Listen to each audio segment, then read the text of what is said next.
안녕하세요. 다들 평안하셨습니까?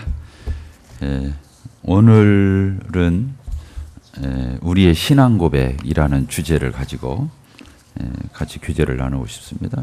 우리의 신앙 고백이라고 하는 것은 아주 기본적이고 근본적인 것입니다. 우리가 너무나 익히 잘 알고 있는 이런 주제가 되겠습니다.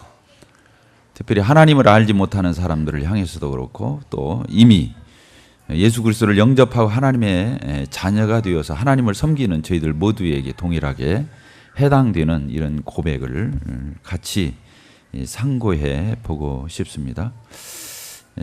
베드로전서 1장을 보겠습니다. 베드로전서 1장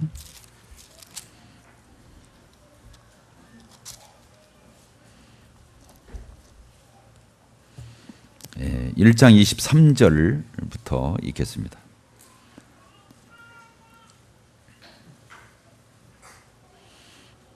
읽겠습니다. 너희가 거듭난 것이 썩어질 씨로 된 것이 아니요 썩지 아니할 씨로 된 것이니 하나님의 살아있고 항상 있는 말씀으로 되었느니라. 그러므로 모든 육체는 풀과 같고 그 모든 영광이 풀의 꽃과 같으니 풀은 마르고 꽃은 떨어지되 오직 주의 말씀은 세세토록 있도다 하였으니 너희에게 전한 복음이 곧 이 말씀이니라.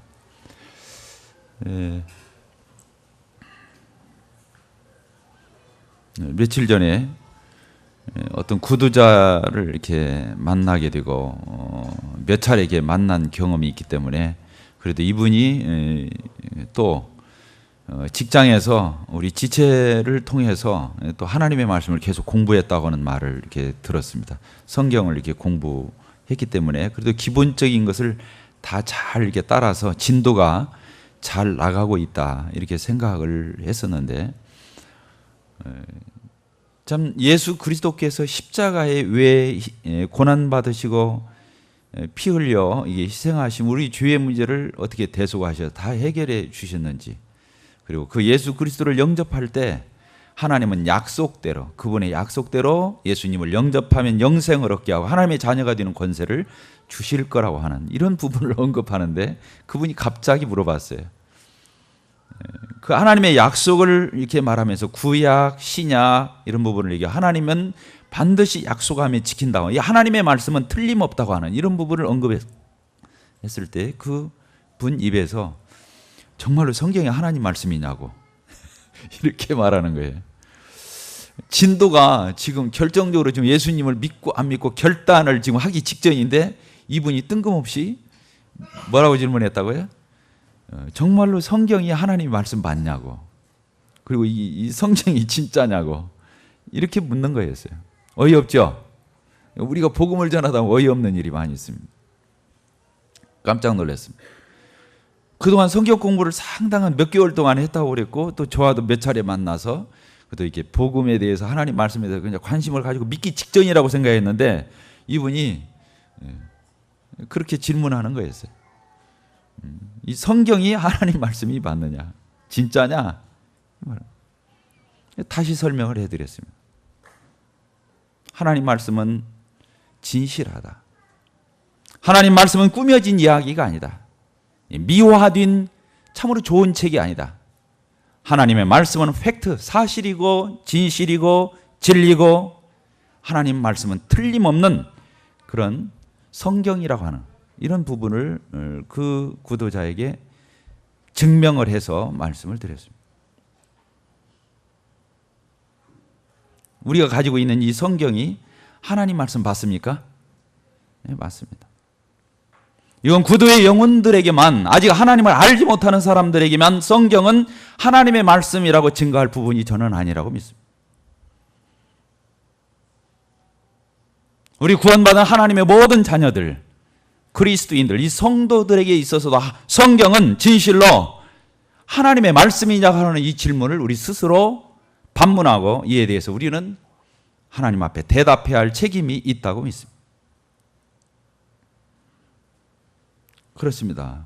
그래서 그분에게 여러 말씀을 드려요. 성경은 꾸며진, 미화된 아름답게 치장된 사람들에게 교훈이 되고 듣기 좋으라고 하는 그런 말씀들로 모아져 있는 것이 아니고 성경은 육화 원칙에 의해서 사실을 있는 그대로 역사라고 하는 성경은 역사 따랐습니다. 성경은 역사다. 있는 사실을 있는 그대로 기록한 그런 말씀이라고 하는 사실을 전해드렸습니다.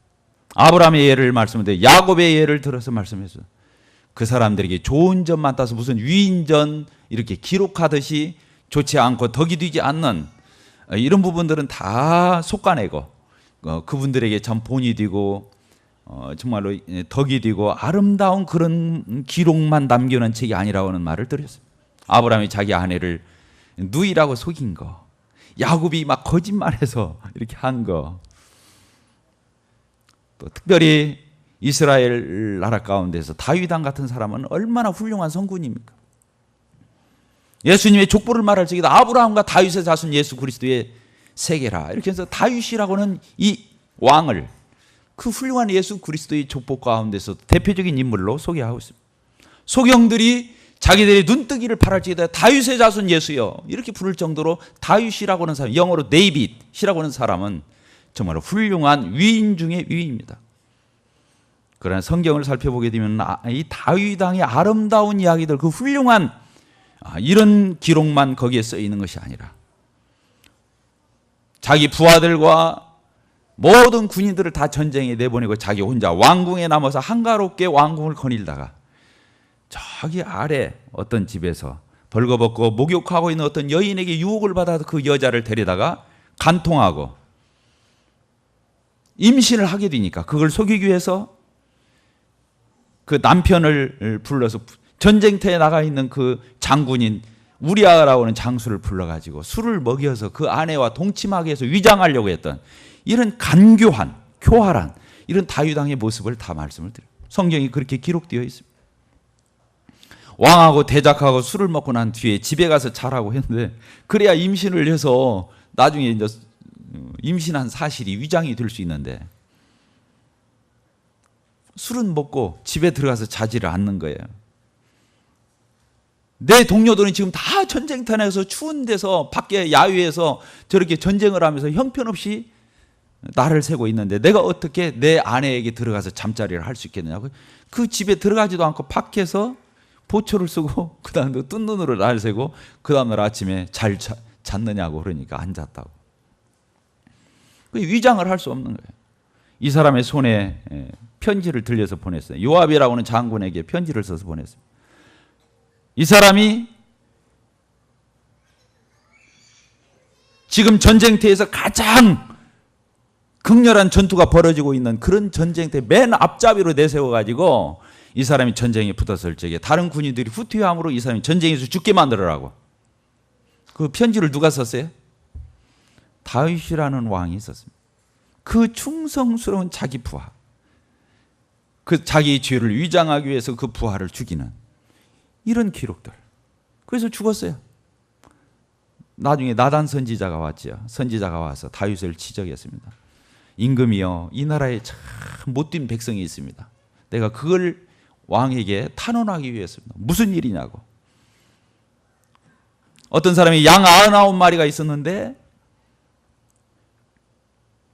손님이 왔으니까 그걸 잡아야 되니 그것이 아까워서 이웃집에 있는 양 1마리를 가진 그 어려운 그 가난한 집 양 1마리를 뺏어다가 그걸 잡아서 손님 대접을 해놓으라고. 근데 그 양 1마리는 정말로 그 집에서는 어린 자녀처럼 외환용 양처럼 그렇게 애지중지해서 길러던 양이었는데 그걸 뺏어다가 잡아서 손님을 대접해 놓으라. 자기가 아까워서. 다윗이 뭐라고 그랬습니까? 이런 나쁜 놈이 어디가 있나. 내 백성들 가운데 이런 사람은 있을 수가 없다. 당장 내가 요조를 내고 가만 놔두지 않겠다고 했어요. 나단 선지자가 뭐라 하냐면 바로 당신이 그 사람이라고 말했습니다.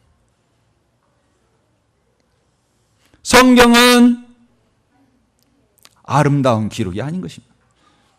성경은 미담이 아닌 것입니다. 성경은 스토리가 아닌 것입니다. 성경은 역사요 사실이요 있는 진실을 기록한 하나님의 거룩한 말씀인 것을 우리는 기억해야 됩니다.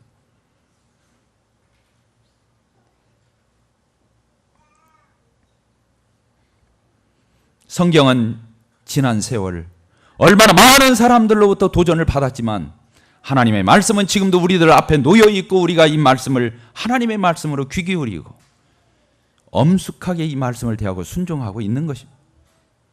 성경은 성경 스스로가 성경인 것을 증거하고도 남음이 있습니다. 40여 명의 사람들에 의해서 기록되어 있지만 그것은 하나도 모순되지 않고 충돌되지 않고 갈등되지 않고 성경은 다 조화를 이루고 통일성을 가지고 명력하게 하나님의 말씀인 것을 증거하고 있습니다. 성경을 도전하고 성경을 훼손하려고 했던 사람들은 성경에 의해서 그 사람은 심판을 받았습니다.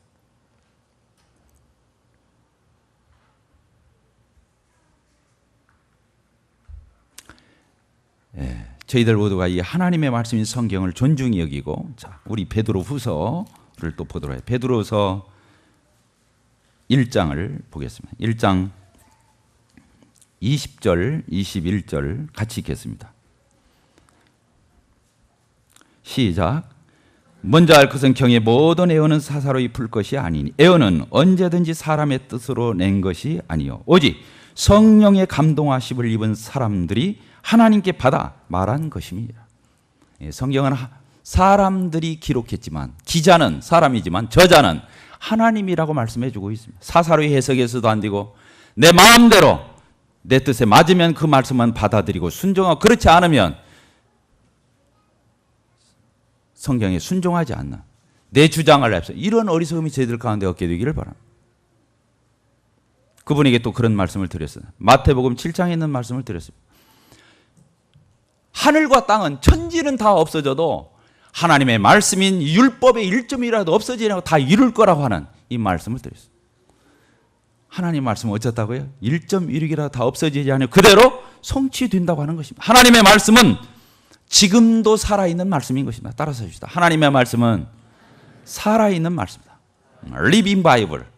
하나님의 말씀은 지금도 이 책 속에 기록되어 있는 문자로 끝나는 것이 아니라 이 말씀은 지금도 여전히 살아서 하나님의 말씀대로 진행되고 역사되고 하나님의 말씀은 이루어지는 성취되는 그런 살아있는 말씀이라고. 조금 전에 우리가 베드로전서의 말씀을 드렸어요. 이 세상에 있는 것들은 다 변하고 쇠하고 썩고 사라집니다. 인생은 풀과 같고 인생의 영화가 풀의 꽃과 같아 풀은 마르고 꽃은 떨어지되 하나님의 말씀은 뭐라고 그랬습니까? 세세토록 있도다. 하나님의 말씀은 세세토록 변함이 없이 변질이 없이 그대로 된다고 하는 말씀. 내가 너희에게 전한 말씀이 곧 이 말씀이라고 이렇게 기록되어 있습니다.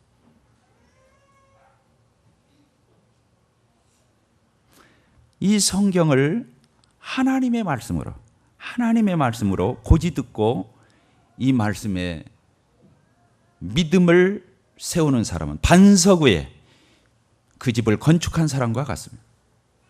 우리의 믿음은 어디 위에 건축해야 돼? 우리의 경험이나 내 감정이나 내 이론이나 이런 철학의 근거에서 내 믿음을 세울 수는 없는 것이다. 하나님의 말씀에 근거해서 내 믿음의 집을 그 위에 건축해야 된다고 했습니다. 그렇죠? 그렇습니다. 그건 틀림없습니다. 하나님의 말씀 위에 그래서 어떤 것을 믿고 안 믿고 할 때 반드시 물어봐야 됩니다. 그건 내 마음에 안 맞아. 나는 이해가 안 돼. 이렇게 질문할 일이 아니라 성경 어디에 그것이 기록되어 있습니까? 이렇게 봐요. 우리가 지금 자매님들이 우리들 가운데 이렇게 너울을 쓰고 있어요. 스카프를 지금 머리에 쓰고 있어요. 다른 교회에서 쓰지 않습니다. 우리가 쓰고 있어요. 이 교회 이상하네? 이렇게 할 일이 아니라 도대체 당신들은 하나님의 말씀인 성경에 어디에 근거해서 그렇게 하고 있습니까? 라고 질문해야 되는 것입니다. 하나님의 말씀에 있으면 우리는 순종해야 되고 그렇지 않으면 안 해야 되는 것입니다. 그건 얼마나 신사적이고 인격적인 태도가 되겠습니까? 살아계신 하나님. 어떤 사람은 하나님을 믿지 못합니다. 하나님이 없다. 진화론. 지금도 진화론을 믿습니까? 이 자리에 계신 여러분들 진화론을 믿는 사람이 있습니까? 그분한테 참 좋은 말씀을 선물해야 돼. 참 원숭이 타기셨네요. 이렇게. 기분 좋습니까? 나쁩니까? 왜 기분 나쁘게 조상 타겠다는데? 저같이 못생긴 사람도 저한테 그런 말 하면 기분이 나쁩니다. 여러분들 저보다 못생긴 사람 하나도 없는데 진화론은 있을 수가 없는 거예요. 그런 허무맹랑한 말 그대로 론 아닙니까? 론, 진화론, 이론 아닙니까? 과학적으로 입증되고 진리로 세워진 그런 것이 아닌 것입니다. 간단해요. 진화론 가지고 뭐 고민할 게 뭐 있어요? 저는 그냥 한 가지로 끝냈어요. 사람과 원숭이 사이에 중간 단계가 없어요. 간단히 말하면. 뭐라고요? 성경에 보면 창세기 1장에 보게 되면 하나님은 종류대로 만들어요. 원숭이는 원숭이대로 만들고 사람은 사람대로 만들었다고 그렇게 기록되어 있지 중간 단계가 있다고 말하고 있지 않습니다. 이해가 되십니까? 인류 역사 가운데 사람과 원숭이와 중간 단계가 있는 거 하면 어떤 화석이라도 어떤 고고학적인 자료라도 한 가지 증거도 없는 거 얼마나 많은 것들이 있어야 되겠습니까? 희조새라 그래가지고 뭐 새와 파충류의 중간 단계 그것도 말도 안 되는 것입니다.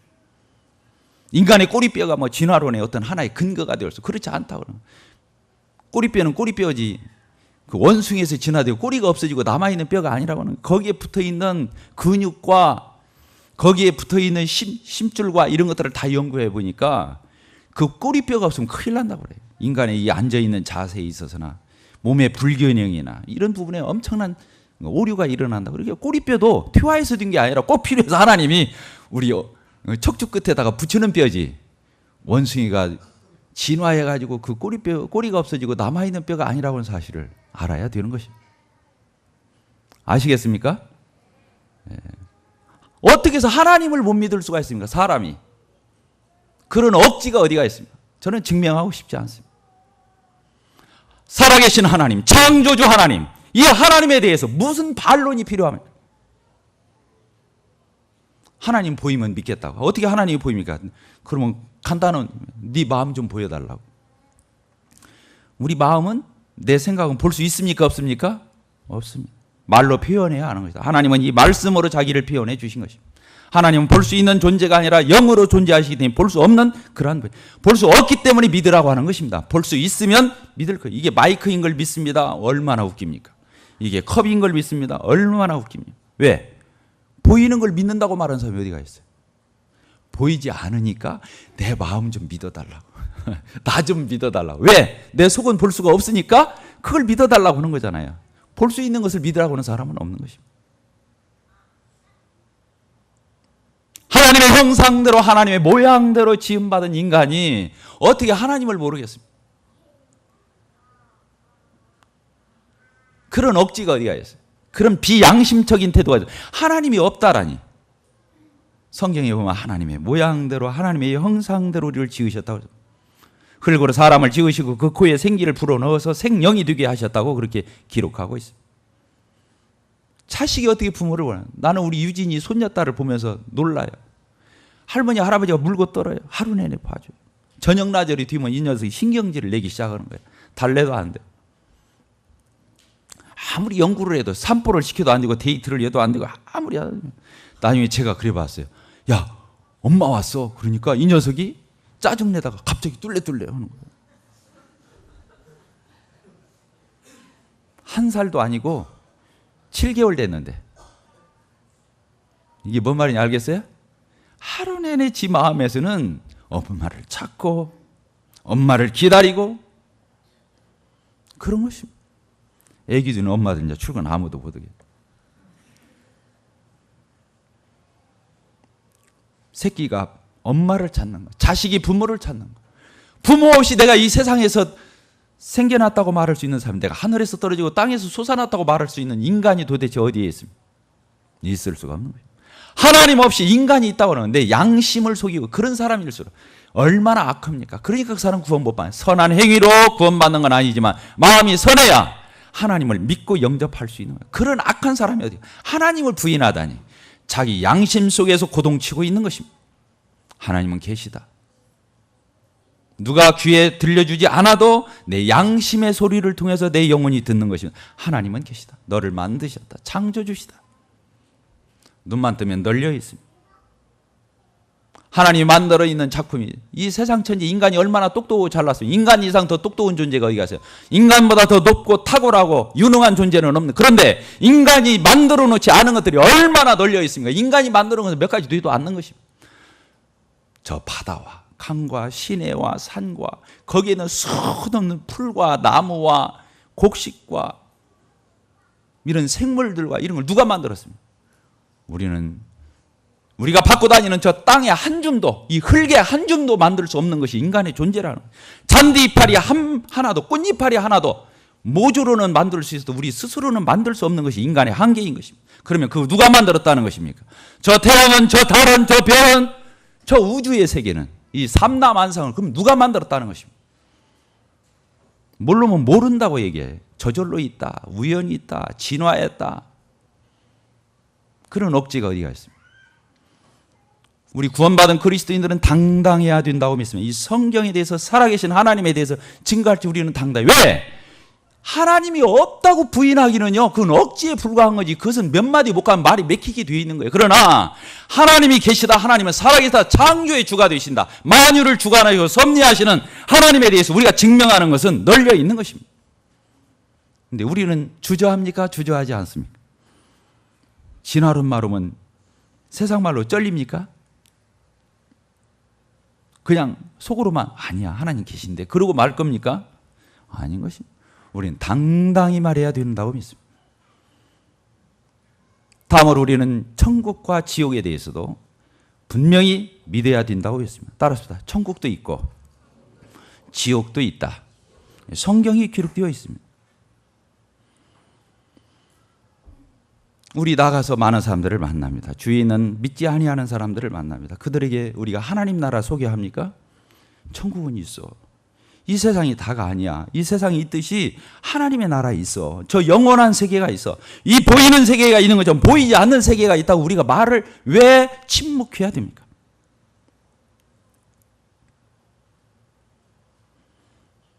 그렇지 않습니다. 우리는 천국에 대해서 얘기합니다. 예수님이 옆에 있는 죽어가는 강도에게, 자기를 믿고 영접한 강도에, 네가 오늘 나와 낙원에 이르리라. 낙원, 파라다이스, 죽어서 가는 하나님의 나라가 있는 것입니다. 바울사도가 고린도 후서에서 그렇게 말해요. 나는 삼층천 셋째 하늘에 올라갔는데 그 낙원에 가보니까 가히 이룰 수 없는 말을 내가 듣고 보고 왔다, 표현하고 있습니다. 요한계시록에 보게 되면 하나님의 나라에 대해서 구구절절히 해석해 놓고 있습니다. 천국에 대해서는 자세히 안 해놨어요. 그냥 눈치만 채게 해놨어요. 왜? 우리 넋 빠져서 살까 봐서. 지옥이 있습니까? 없습니까? 지옥이라는 말이 성경이 60회가 나온다고 하는 말을 들었습니다. 지옥이 없다고 말하는 사람은 그 지옥이 없다는 사람을 위해서 지옥이 있다고 저는 믿습니다. 지옥이 없습니까? 지옥이 있습니까? 없습니까? 봤어요? 보고 왔다는 사람들이 있어. 실감이 나더라고요. 그런데 성경에 기록되어 있습니다. 한번 보시겠습니다. 마태복음 25장.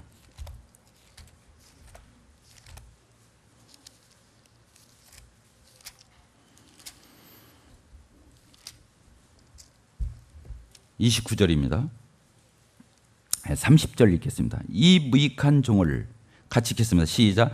이 무익한 종을 밭갓 어두운 데로 내어 쫓으라. 거기서 슬피 울며 이를 갈미 있으리라. 지옥은 밭갓이라고 되어 있습니다.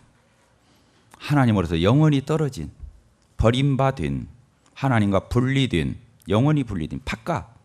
그리고 뭐라고 그랬습니까? 어두운. 지옥은 어두운 곳입니다. 여러분, 빛이 좋습니까? 어둠이 좋습니까?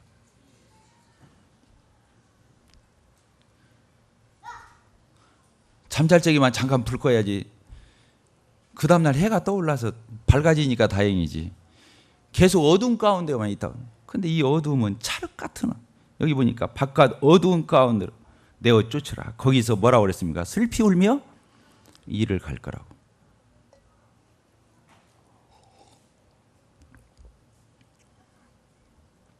우리는 하나님의 말씀을 진실하게 저희들은 믿어야 된다. 어린아이처럼 그대로 믿어야 된다고 믿습니다. 여기 보면 지옥은 바깥이라고 말씀하고 정말로 어두운 거라고 말씀하고, 그리고 거기 간 사람은, 지옥에 떨어진 사람은 슬플 거다. 따라서 슬프다.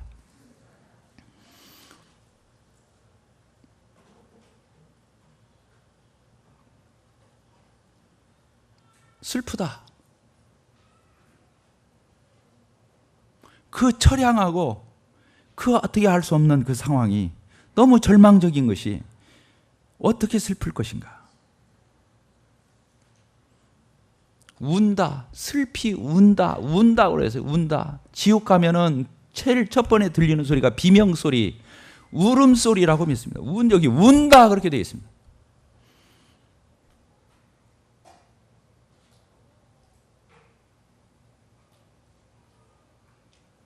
한번 상상해 볼 필요가 있어요. 얼마나 슬플 것인지, 지옥에 간 사람은 얼마나 슬플 것인지, 절망적일 것인지, 그리고 어떻게 울 것인지.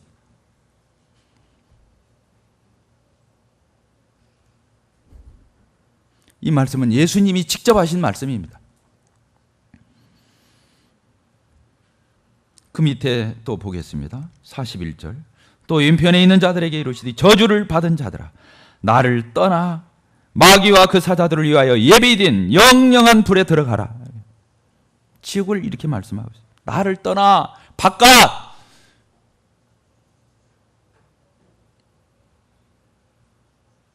마귀와 그 사자들을 위해서, 마귀와 마귀의 졸개들을 위해서 준비된 뭐라고 그랬습니까? 그렇게 해서 예비된 영영한 불에 들어가라고. 영영한 불. 따라합시다. 영영한 불.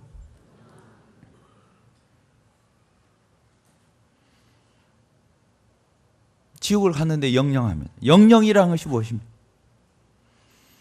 기약도 없고 언제까지라고 정해져 있는 것도 시한부도 아니고 몇천 년도 아니고 몇만 년도 아니고 몇억 년도 아니고 몇 조년도 아니고 영원히 예비된 불에 들어가라고 이렇게 기록되어 있습니다. 이게 지옥입니다.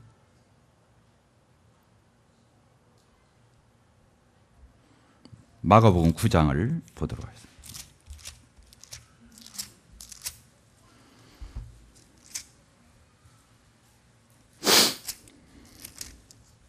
마가복음 9장 45절입니다.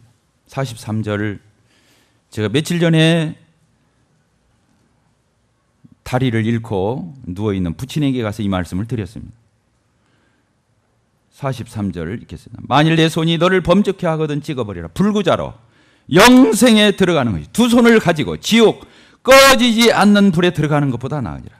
만일 내 발이 너를 범죄케 하거든 찍어버리라. 쩔뚝발이로 영생에 들어가는 것이 두 발을 가지고 지옥에 던지우는 것보다 나으리라. 만일 내 눈이 너를 범죄케 하거든 빼어버리라. 한 눈으로, 애꾸눈으로 하나님의 나라에 들어가는 것이 두 눈을 가지고 지옥에 던지우는 것보다 나으니라. 여기 보십시다. 손이 끊기는 거, 다리가 끊기는 거, 눈이 패이는 거, 이런 불구자로 산다는 것을 상상할 수 있겠습니까? 그 불편과 그 고통과 주위 사람의 시선과, 성경에서는 그 예를 들은 것입니다. 죄를 가지고는 하나님 나라에 들어갈 수 없기 때문에 쩔뚝발이가 되어서도, 외팔이 되어서도, 애꾸눈이 되어서도 하나님의 나라에 들어가야지. 그 멀쩡한 두 손 두 발 두 눈 가지고 지옥에 가면 안 된다고 성경에서는 이렇게 기록되어 있습니다. 절대로 가서면 안 되니까, 절대로 가면 안 되니까, 가면 안 되니까 이렇게 말씀하는 말씀이라고 보여요. 이 말은 과장도 아니고 부풀린 말이 아니라고 저는 믿습니다. 지옥은 분명히 있고, 지옥은 하나님의 말씀은 인간의 언어에 제한을 받았다고 저는 믿습니다. 이보다 더 엄청나고 더 불행하고 그럴 것입니다. 그 다음 절에 써 있습니다. 48절 같이 읽겠습니다. 시작. 거기는 구더기도 죽지 않고 불도 꺼지지 아니하라. 사람마다 불로서 소금치듯 함을 받으리라. 거기는 뭐가 안 죽는다고요? 구더기. 얼마나 더럽습니까? 징그럽니까? 지옥에 가면 아까도 말한 대로 비명소리와 울음소리와 탄식소리와 더불어서 견딜 수 없는 냄새가 나리라고 저는 믿습니다. 거기 우리 지금의 실정이 몇 초도 들어갔다가 못 나올 것이다. 구더기가 있는 곳에 어떻게 들어갑니까? 영원히 꺼지지 않는 불이기 때문에 그 불을 피할 수도 없을 뿐만 아니라 이 더러움과 거역스러움과 이건 견딜 수 없다고 그렇게 적혀 있습니다. 뭐라고 여기다 그렇게 써놓겠습니까? 구더기도 안 죽는다.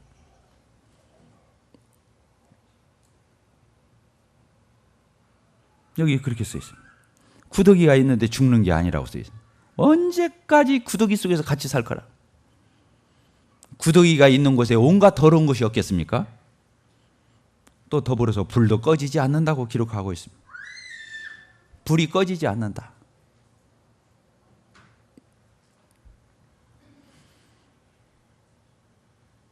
우리가 다 장차 하나님의 나라가 되었든 지옥에 되었든 우리는 들어가게 될 것입니다. 우리는 나와 가장 가까이 있었던 사람들에게 어떤 소리를 듣게 될 것입니까? 왜 나한테 지옥을 말해주지 않았느냐고.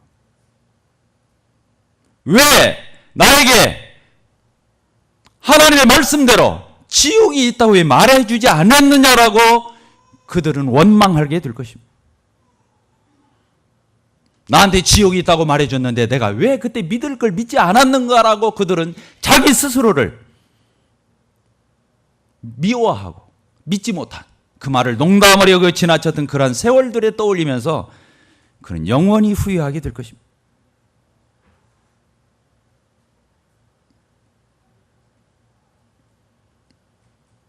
우리는 친구를 만납니다. 내일부터 나가면 친구를 만납니다. 직장 동료를 만납니다. 우리가 부딪히는 많은 사람들, 나와 가까이 있는 부모, 형제, 자식 다 있습니다. 우리는 말해야 돼요. 지옥이 있다고 말해줘야 됩니다. 따라서 합시다. 지옥은 있다. 지옥 가면 안 된다. 우리는 말해줘야 합니다. 이 말이 유치한 말 같죠? 그렇지 않습니다. 우리는 분명히 얘기해 줘야 됩니다. 우리 교회 지금 예배당 옥상에 지붕을 이고 있습니다. 그 사람들을 몇 번째 제가 만납니다. 한 번도 그분들에게 지옥이 있다는 말을 해준 적이 없었어요. 같이 밥을 먹으면서 기도를 했습니다. 아버지 하나님, 하나님께서 저희들에게 인연을 주셔서 이 예배당을 주시고 또 이렇게 공사할 수 있는, 또 수리할 수 있는 이분들을 이렇게 보내주셔서 몇 번째 만나고 있는데, 하나님, 이 영혼들이 지옥까지 아니하고 반드시 하나님의 나라에 들어갈 수 있는 그 믿음을 주시라고 식사 기도하면서 그렇게 했습니다. 기도가 끝났을 적에 머쓱했어요. 그래도 해줘야 된다고 믿었어요.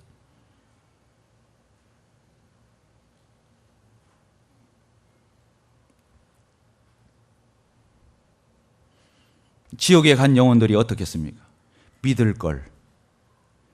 정말로 믿을 걸. 후회하자 무슨 상관이 있어요? 그리고 원망할 것입니다. 왜 나에게 지옥이 있다고 말해주지 않았나? 알면서. 그렇게 알면서 자기는 천국에 갈 걸 기약해놓고 나한테는 왜 지옥이 있다고 말해주지 않았나?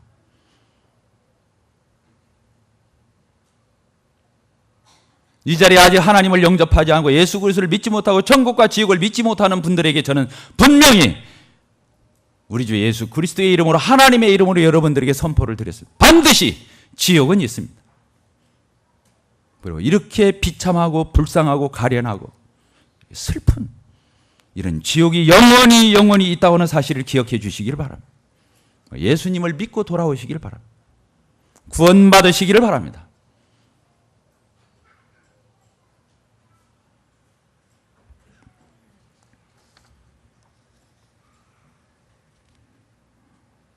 예수님께서 저희들의 죄를 위해서 십자가에 피 흘려 죽어주시고 부활하셨습니다.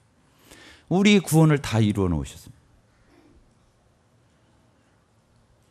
하나님이 우리에게 더 이상 보여줄 것은 없습니다. 천지를 통해서 하나님이 계시고 내 마음의 양심의 소리를 통해서 하나님이 분명히 존재하고 살아계신 우리는 다 알고 있습니다. 하나님은 자기의 사랑을 예수 그리스도를 통해서 이미나 다 보여주셨습니다. 하나님은 더 이상 보여주실 것이 없습니다. 자기 아들을 인간의 모습으로 보내서 십자가의 그 온갖 고난을 받으시고 피 흘려 죽으시고 부활하셔서 지금 하나님 보좌 우편에 앉아 계십니다. 제가 올 말이면 성지순례를 갑니다. 가보고 싶어요. 예수님이 매달렸던 갈보리산도 가고 싶어요. 예수님이 거니셨던 예루살렘도 한번 걸어보고 싶어요. 지금도 가면 예수님이 살던 나사렛 동네도 있고 갈릴리 바다도 있고 호수도 있고 그분이 매달렸던 갈보리산도 있고 골고다 언덕도 있고 예수님이 재판을 받았던 헤롯 궁전도 있고 다 있는 것입니다. 이것은 꾸며진 얘기도 아니고 나는 여러분들이 진실로 하나님의 말씀을 참말로 정직하게 나는 여러분들이 받아들이기를 바랍니다. 하나님은 하나님 자신의 존재에 대해서도 하나님 자신이 우리를 얼마나 사랑하시는 그 사랑에 대해서 우리에게 더 이상 보여줄 것이 없습니다. 자기 아들을 죽여서 희생해서 우리에게 이미 그것을 확정해 주셨고 다 드러내 보여주셨습니다. 이제 우리는 겸손하게 양심적으로 거절하지 아니하고 유면하지 아니하고 내 생각과 내 머리를 굴리지 아니하고 어린아이처럼 단순하게 믿어드린다면 그 사람의 것이 하나님의 나라가 되리라고 했습니다. 또한 성도들은 그렇습니다. 하나님의 나라와 지옥이 있다고 하는 또 그 지옥에서 내가 건진받았다고 하면 내가 하나님의 나라가 얼마나 영광스러운 나라인가를 알게 된다면 우리는 이루고 있지 않을 거라고 믿습니다. 하나님 앞에 예배드리는 일을 소홀히 하지 않을 것입니다. 저기 보니까 아까도 보니까 소자에게 냉수 한 그릇 대접한 것도 잊지 않고 다 상급을 주시는 걸로 기록되어 있습니다. 하나님께서는 우리에게 다 보여주시고 하라고 한 것이 아니라 보여주지 아니하고 믿음의 비밀을 가진 자들이 그 신령한 눈을 가지고 이렇게 헌신하고 주님 앞에 구제하고 베풀고 용서하고 하나님을 섬기는 이런 아름다운 삶을 살기를 원하셔서 우리에게 다 보여주지 않았다고 믿습니다. 우리가 천국에 가서 우리 성도들은 또 탄식을 하게 돼. 내가 물이라도 한 그릇 더 대접할 걸. 내가 가진 시간과 은사와 물질과 시공간의 이러한 모든 것들을 통해서 내가 하나님을 위해 섬기지 않고 내가 왜 이러다가 왔을까라고 탄식하지 않을 성도는 한 명도 없으리라고 저는 믿습니다. 그날 내가 한 이렇게 작은 것들이 크게 평가받는다고 하는 것. 그 중에서도 저는 한 영혼을 주께로 인도한 그 일은 영원히 별과 같이 빛난다고 하신 대로 한 영혼을 주께로 인도한 일이 가장 큰 상급이 될 것이고 우리가 주님의 이름으로 작은 지체에게 또 주님의 몸된 교회를 위해서 한 우리의 작은 그런 몸짓과 그런 것들이 다 하나님 앞에 공의롭게 놀랍게 평가받고 갚아지리라고 믿습니다. 기도하고 마치겠습니다.